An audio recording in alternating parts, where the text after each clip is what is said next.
ఈరోజు మూలారెడ్డి గారి 4వ వర్ధంతి సందర్భంగా నన్ను ఆహ్వానించిన రామకృష్ణ రెడ్డి గారికి, వారి కుటుంబ సభ్యులకి, తండ్రి చనిపోయిన తర్వాత వారి జ్ఞాపకార్థం ఈ నియోజకవర్గం నుండి చేసిన సేవలు ప్రజలకు ఇంకా దగ్గర అయ్యేదానికి రామకృష్ణారెడ్డి గారు చేస్తున్న ఈ కార్యక్రమాలు వారి తండ్రి పేరున నిజంగా హర్షణీయం. చాలా మంచి సాంప్రదాయం అనేది స్పష్టంగా తెలియజేస్తుంది. మూలారెడ్డి గారితో నా పరిచయం 99లో నేను అసెంబ్లీలో ఉన్నప్పుడు నాతో పాటు 5 సంవత్సరాలు ఆయన అసెంబ్లీలో ఉన్నారు. వారి రూలింగ్ పార్టీ మేము అపోజిషన్. నేను ముందర 89లో ఉన్నప్పుడు వారు లేరు, దాని ముందర నేను లేను. 85 నుంచి మా ఫాదర్ ఆయన అసెంబ్లీలో ఉన్నారు, కానీ మా ఫాదర్ 87లో చనిపోయారు. కానీ మా తండ్రికి అతి సన్నిహితంగా ఉండేవారని నాకు ఎమ్మెల్యే అయిన తర్వాత వారి చెప్పడం జరిగింది. ఎందుకంటే తండ్రి కోఆపరేటివ్ మినిస్టర్గా ఉన్నాడు కాబట్టి అతి సన్నిహితంగా ఉన్నాను. సభకు విచ్చేసిన మూలారెడ్డి గారి అభిమానులందరికీ, ఎవరైతే ఈరోజు గ్రహీతలకు, వేదిక పైన ఉన్న పెద్దలందరికీ, వేదిక ముందు ఉన్న పెద్దలకు, సోదరీశ్వరులందరికీ నా హృదయపూర్వక వందనం. క్యాన్సర్ స్క్రీనింగ్, క్యాన్సర్ అవేర్నెస్ చేస్తున్న కార్యక్రమానికి కూడా దీంతో భాగం చేసి ప్రజలకు సేవ చేయాలనే ఉద్దేశంతో వారు చేస్తున్న కార్యక్రమానికి హర్షిస్తూ, నేను ఒక ముఖ్యమైన అంశం మీ ముందర మాట్లాడాలనుకున్నాను. మూలారెడ్డి గురించి జనరల్గా ఇప్పుడే అడిగా, మూలారెడ్డి గారు ఫస్ట్ టైం ఎప్పుడు పోటీ చేశారు? 1983లో. ఖర్చు ఎంత అయింది అని అడిగా. 30,000 అయింది. ఇప్పుడు ఖర్చు ఎంత అయింది అని అడిగా. అడిగితే నేను చెప్పానంటే ఆయన డిస్క్వాలిఫై అయ్యాడు. ఇది ఒకసారి ఆలోచన చేసుకోవాలి. రాజకీయాల్లో ఉన్నప్పుడు నేను కూడా, ఇది మా 13-14 ఎలక్షన్ 1962 నుంచి ప్రతి ఎలక్షన్ పోటీ చేస్తున్నాం. 1962 నుంచి ఇప్పుడు వరకు ప్రతి ఎలక్షన్ మా కుటుంబం పోటీ చేసింది. మా తండ్రి గారు ఒక 4 సార్లు, నేను 4 సార్లు ఉన్నా. ఇప్పుడు నా తమ్ముడు తెలుగుదేశం పార్టీలో ఎమ్మెల్యేగా ఉన్నాడు. మొట్టమొదటిసారి 1962లో మా తండ్రి పోటీ చేసినప్పుడు 3 నెలల ఎలక్షన్ ఉండేది. అప్పుడు నాగిరెడ్డి గారు, విజయాశ్రీ నాగిరెడ్డి గారు మా బంధువులు కాబట్టి సినిమా యాక్టర్లు వీళ్ళు వాళ్ళు కూడా క్యాన్వసింగ్ వచ్చారు. 3 నెలల ఎలక్షన్ కలిసి 18,000 రూపాయలు. ఎంత? 18,000 రూపాయలు. ఇప్పుడు ఖర్చు ఎంత అవుతామో ఒక ఎలక్షన్ ఎమ్మెల్యే పోటీ చేయాలని ఒకసారి బాగా ఆలోచన చేసుకోవాల్సిన అవసరం ఉంది. నాయకులు కానీ, నేను మొట్టమొదటిసారి ఎలక్షన్ నిలబడినప్పుడు నాకున్న బూత్లో 1989లో నాకున్న బూత్లో 60% మంది డబ్బు తీసుకోలేదు. బూత్ నాయకుడు, గ్రామ నాయకుడు మేము పెట్టుకుంటాం కదా, నాకు బూత్కి ఎంత ఇచ్చేటప్పుడు 1,200, 1,200 ఇచ్చేది ఒక బూత్. ఇప్పుడు ఓటర్కే 2,000 మినిమం. ఈ డబ్బు తీసుకున్న మీది తప్పుగా, ఓటర్ది తప్పుగా, ఇస్తున్న నాయకుడిదే తప్పు. ఒకసారి డబ్బు తీసుకున్న తర్వాత మీ ఓటుకు విలువ ఉందా అని ఒకసారి ఆలోచన చేసుకోవాలి. ఓటర్లు కూడా అంటే పొడి చదువు రాళ్ళు, కూలిపోయేవాళ్ళు డబ్బు తీసుకున్నారంటే సరే, బాగా చదువుకున్నారు, 1,00,000 రూపాయలు జీతం వచ్చే వాళ్ళు కూడా డబ్బు తీసుకుంటున్నారు. అది అడిగి తీసుకుంటున్నారు. నాకు పోస్టర్ బ్యాలెట్ మీ చేతికి ఇస్తాను, కొంచెం ఎక్కువ ఇవ్వండి అని అడుగుతున్నారు. ఇది ఎంతవరకు సమంజసము అనేది ఒక్కసారి ఆలోచన చేసుకోవాలి. ఎందుకు ఈ సత్యం చెప్తున్నానంటే, చాలా రోజులు రాజకీయాల్లో కొనసాగాలంటే వాళ్ళందరూ కొనసాగలేదు. డబ్బుల్లో సంపాదించాలా, లేకపోతే రాజకీయాల నుంచి బయట పోవాలి. మంచి అభ్యర్థులు, మంచి ఎమ్మెల్యేలు, ఎంపీలు మీకు కావాలంటే వారు డబ్బు సంపాదించడానికే రాజకీయం రావాలంటే చాలా కష్టం. నేను మొట్టమొదటిసారి ఎమ్మెల్యే అయినప్పుడు 27-25 సంవత్సరాల నాకు ఆంధ్ర సర్పంచ్ కృష్ణబాబు గారు బాగా తెలుసు. నా స్కూల్లో సీనియర్. నాకు నేను అడిగా, మంచి బిజినెస్ చెప్పాయా చేద్దాము, ఇవాళ బెస్ట్ బిజినెస్ అన్నాడు. నాకు అర్థం కాదు. అంటే రాజకీయమే బెస్ట్ బిజినెస్ అని చెప్పాడు ఆ వ్యక్తి. అదే పరిస్థితి ఈరోజు అయింది.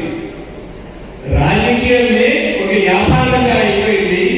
రాజకీయాల్లో సేవ లేకపోయింది.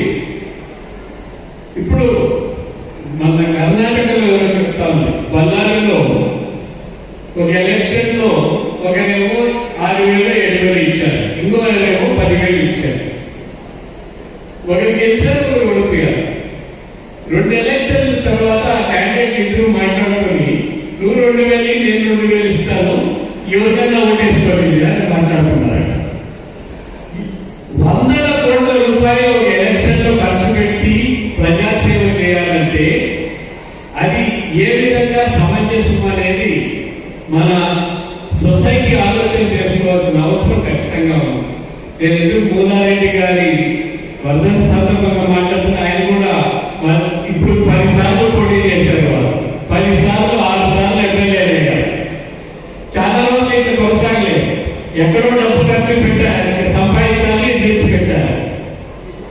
ఇక్కడ డబ్బు సంపాదించాలంటే కుదరదు, ప్రజలు ఆశ్రయించుకుంటారు. మీ తండ్రి మా దగ్గర ఉన్నాడు, ఇక్కడ మా దగ్గర డబ్బు సంపాదిస్తావని అంటారు. సో బయట సంపాదన చేసి ఇక్కడ వచ్చి రాజకీయంలో పెట్టి మనం రాజకీయాలు చేసుకోవాల్సిన అవసరం ఉంది. సో చాలా కాలం మీకు మంచి నాయకులు దొరికేది కష్టం. ఈ విధంగా ఉంటే ఒకసారి సొసైటీ అంతా కూడా ఆలోచన చేసుకోవాలి. ఇంకోటి నేను గమనించాను, అభివృద్ధికి ఓటుకి సంబంధం లేదు. ఒక నియోజకవర్గంలో నేను పూర్తి బాధ్యతతో, పూర్తి నమ్మకంతో, అనుభవంతో చెప్తున్నమాట. నాకు ఒక ఊరు ఉంది, మంచాలం ఉందని, చాలా రిమోట్ ప్లేస్. 9 కిలోమీటర్లు దానికి రోడ్డు ఉండేది. నేను ఎమ్మెల్యే 29లో అయినా కూడా ఎప్పుడు ఆ గ్రామానికి నేను 2002 వరకు పోలేదు ఆ గ్రామానికి. ఎందుకంటే 9 కిలోమీటర్లు నడచాలి. ఎప్పుడు మా తమ్ముడు పోయేవాడు, లేకపోతే మా పక్కన ఊరు పక్కన మా బంధువులు ఉండేవాళ్ళు, వాళ్ళు చూసుకునేవాళ్ళు. 800 రోడ్లు 900 రోడ్లు. నేను పోయేవాళ్ళు అంతా ఫార్వర్డ్ కమ్యూనిటీని. ఒకరికి ఇంటిపై చెత్త లేదు, ఒకరికి ఇల్లు సరిగ్గా లేదు, రోడ్డు లేదు, వాళ్ళకి ఇరిగేషన్ ఫెసిలిటీస్ ఉన్నా కూడా ఇరిగేషన్ ఫెసిలిటీస్ లేవు. ఇది చూసి 2004లో గవర్నమెంట్ వచ్చిన తర్వాత శ్రద్ధ తీసుకొని అందరికీ ఇల్లు కట్టించారు. 500 ఇల్లు ఆ ఒక్క గ్రామానికి ఇచ్చారు. అది చిన్న గ్రామం, పెద్ద గ్రామం కాదు. 1200 రోడ్లు ఉంటాయి. దాన్ని సపరేట్ చేసి మండల ప్రెసిడెంట్ కూడా ఆ గ్రామం వాళ్ళకి ఇచ్చారు. ఆ మండలాన్ని మంచి చెక్ డ్యామ్స్ కట్టించేవాళ్ళు. ఒక 4,000 ఎకరాలు నీళ్లు వచ్చేట్టుగా చెక్ డ్యామ్స్ కట్టించారు. Road 9 biggest road in PMGSY state లో 6,500 కోట్ల రూపాయలు ఆ ఊరు చేయించారు. రోడ్డు వచ్చింది, బస్సు వచ్చింది, ఇండ్లు వచ్చాయి, నీళ్లు వచ్చాయి పొలాలకి. ముందర ఎలక్షన్ లో 300 ఓట్లు నాకు మెజారిటీ వచ్చింది. ఆ ఎలక్షన్ లో 30 ఓట్లు మెజారిటీ వచ్చింది. అభివృద్ధికి ఓటు పడుతుంది అనుకునేది పొరపాటు. మానవ సంబంధాలు ఓటు పడుతుంది. దీంట్లో ఎందుకు ఇట్లా జరిగిందని విశ్లేషణ చేశారు. అక్కడ నాతో ఉన్న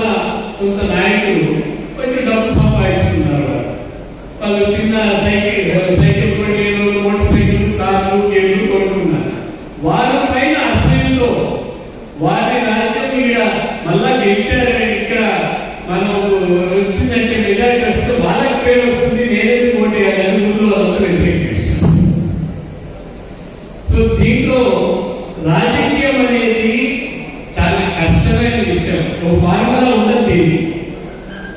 ఒక ఫార్ములా ఇది చేస్తే మనం గెలుస్తాము, ఇది చేస్తే మనం ఓడిపోతామని ఉండదు.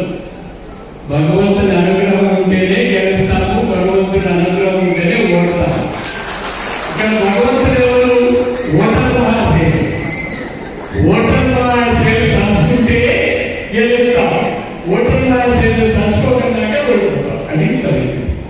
ఇప్పుడు ఈ పోలింగ్ కూడా భారతదేశంలో ఎంత పెద్ద సినిమా డైరెక్టర్ కానీ ప్రొడ్యూసర్ కానీ ఈ సినిమా హిట్ అవుతుంది, ఈ సినిమా ఫెయిల్ అవుతుందని ఎవరు చెప్పలేకపోయారు. తమిళనాడులో విజయ్ ముఖ్యమంత్రి అయ్యారని ఎవరు అనుకున్నారు? ఎవరు కూడా పరిస్థితి ఇలా ఆయన ముఖ్యమంత్రి అయ్యారు. ఎందుకంటే ఓటర్ మహాశయులు ఆయన ముఖ్యమంత్రిగా చూడాలనుకున్నారు. ఈ రెండు ద్రవిడ పార్టీ వద్దనుకున్నారు కాబట్టి ఆయన ముఖ్యమంత్రి అయ్యారు. ప్రజాసేవలో ఉన్నప్పుడు చిత్తశుద్ధిగా పనిచేసేది ముఖ్య మనం కార్యక్రమంగా పెట్టుకోవాలి. మనం వాస్తవం చెప్తాం, ప్రజలు నమ్మితే నమ్మని అని, లేకుండా ఉంటే పర్వాలేదు. కానీ అసత్యాలతోనే రాజకీయం చేయాలంటే టెంపరీగా ఉపయోగపడవచ్చు. కానీ శాశ్వతంగా ఒక రాజకీయ నాయకుడు కావాలంటే వారి ఓటర్లు కానీ క్యాడర్ కానీ నిజం చెప్తున్నాడు ఈ వ్యక్తి అనేది రావాలి. నేను ఒక ఎక్స్పీరియన్స్ చెప్తాను. నేను ఫస్ట్ టైం ఎమ్మెల్యే అయినప్పుడు 89లో నేను పబ్లిక్ స్కూల్లో చదువుకున్నాను, హైదరాబాద్లో చదువుకున్నాను. వచ్చిన వాళ్ళతో ఎవరైనా వస్తారు పెన్షన్ తీసుకొని వస్తే ఈ పని జరగదయ్యా, ఎందుకు టైం వేస్ట్ చేసుకోవద్దని చెప్పి ఈ పని జరుగుతుంది చేస్తానని చెప్పి. సో మా తండ్రి దగ్గర ఉండే వారి అనుచరులు కానీ వారి స్నేహితులందరూ నా దగ్గరకు వచ్చి, నువ్వు ఇంత స్ట్రైట్ ఫార్వర్డ్ ఉంటే కష్టము, నువ్వు చెప్పకుండా ఇట్లా, వాళ్ళు 4-5 సార్లు వచ్చినా తెలుసుకుంటారు వాళ్ళే. ఈ పని జరగకుండా ఉంటే వాళ్ళు తిరిగి వాళ్ళు తెలుసుకుంటారు, వాళ్ళు గమనించబడతారు. కానీ నువ్వు ప్రయత్నం చేయలేదనేది రాకూడదు అని నేను చెప్పాను. మా తండ్రి రాజకీయం నాకు తెలియదు, కానీ నేను ఒక వ్యక్తిగా నా మనస్సుకు ఇది జరగదని తెలిసి ఆ వ్యక్తిని నేను నిజం చెప్పకుండా ఉంటే, ఆయన తిప్పించుకొని పని జరగకుండా ఉంటే 4 సార్లు 5 సార్లు తిరిగి ఆయన డబ్బు వేస్ట్, ఆయన సమయం వేస్ట్, నా సమయం వేస్ట్, ఇంత హాని జరుగుతుంది, మంచిది కాదు. నేనైతే స్ట్రైట్ ఫార్వర్డ్ గానే ఉంటా. వారికి నచ్చితే నచ్చగా అంటే పర్వాలేదు. వారికి ఏ విధంగా ఆలోచన చేస్తే ఓటర్లు డిసైడ్ చేసుకొని నేను ఏ విధంగా ఉంటానో అట్లే ఉంటానని చెప్పాను. ఈరోజు నా నియోజకవర్గంలో ఎవరన్నా వచ్చి అడిగినారంటే పని జరుగుతుందంటే ఆమె చెప్పాడంటే జరిగిపోతుందంటారు, లేకపోతే జరగదని చెప్పేస్తారు. స్ట్రైట్ ఫార్వర్డ్ గా ఉండాల్సింది రాజకీయ నాయకులు ఖచ్చితంగా నేర్చుకోవాలి. అసత్యాలు చెప్పకూడదు.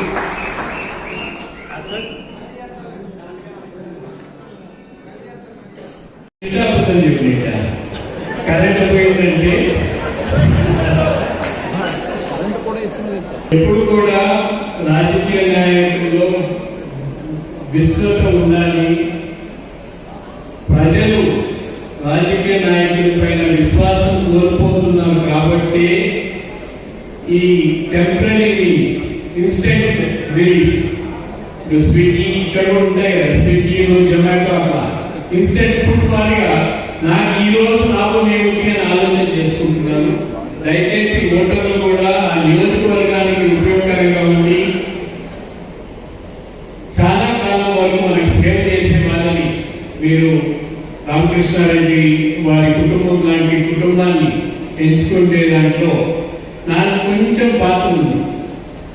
నాకు ఫోన్ చేశాడు రామకృష్ణారెడ్డి, ఇట్లా తెలుగుదేశం టికెట్ ఇవ్వటం లేదు, బీజేపీ అంటున్నారు, నేను పోటీ చేసేదా వద్దు, నువ్వు పోటీ చేసి గెలుస్తావు అని చెప్పాను. ఆయన 2 మైండ్స్ లో ఉన్నాడు, పోటీ చేయాలా లేదా బీజేపీ అయితే వద్దు అనే 2 మైండ్స్ లో ఉన్నాడు. లేదు నువ్వు పోటీ చేయి గెలుస్తావు, మీకు అంత ఎఫెక్ట్ ఉన్నది, ఇక్కడ మైనారిటీ కమ్యూనిటీ అంత ఎక్కువ లేదు కాబట్టి అంత ఇబ్బంది ఉందని మీకు అని చెప్పి నేను కూడా చెప్పడం జరిగింది. ఇప్పుడే భోగాపురం వచ్చిన దానికి శ్రీకాకుళం అంతా పనికి రాదు అని చెప్తాను. అసలు నేను ముఖ్యమంత్రిగా ఉన్నప్పుడు one of the biggest crisis నేను ఫేస్ చేసిన దాంట్లో కోనసీమలో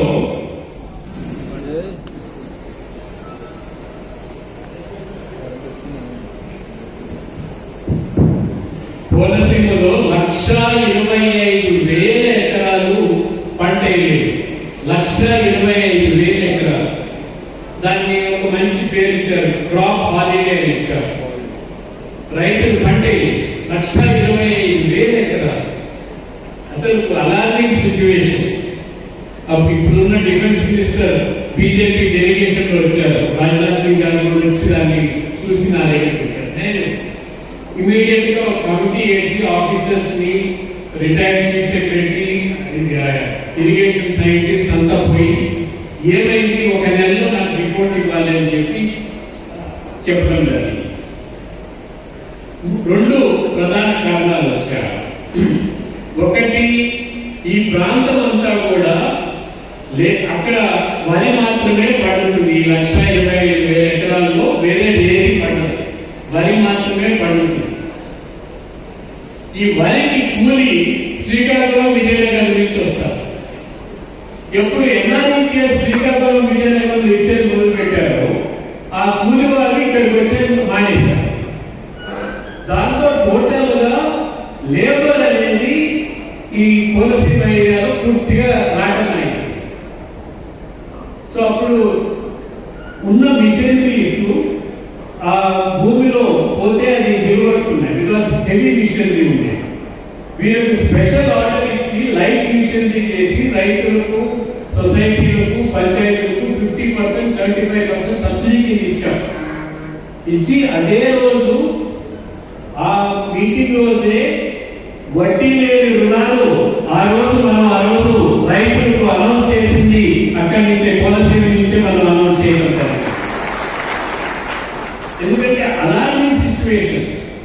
1,25,000 ఎకరాలు పంట వేయాలంటే రైతులు ఎంత ఇబ్బంది ఉంటేనే పంట వేయగలుగుతారనే ఉద్దేశం.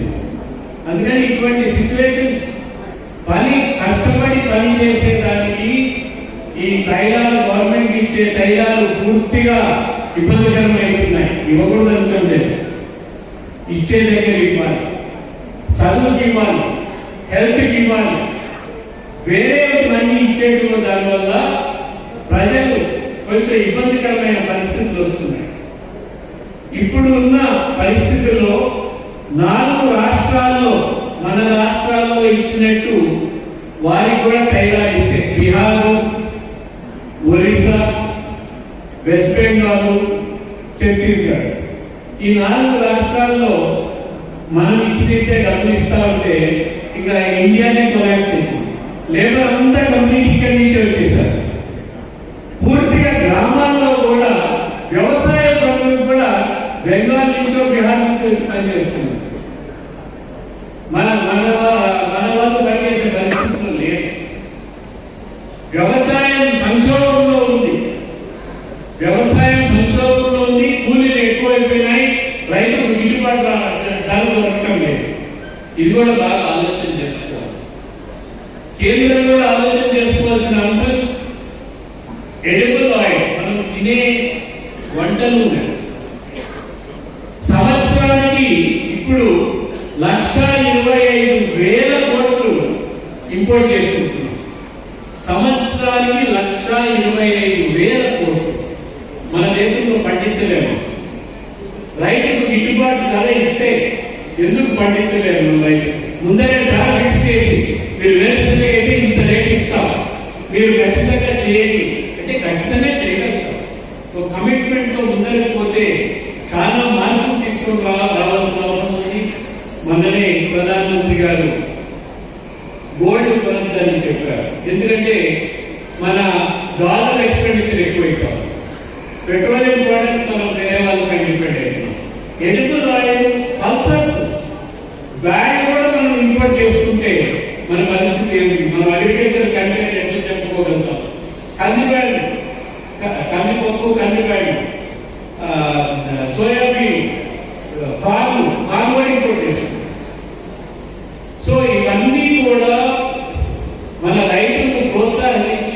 ధరించి వారికి ముందుకు తీసుకొని రాగలిగే మంచి ఫలితాలు వస్తాయి.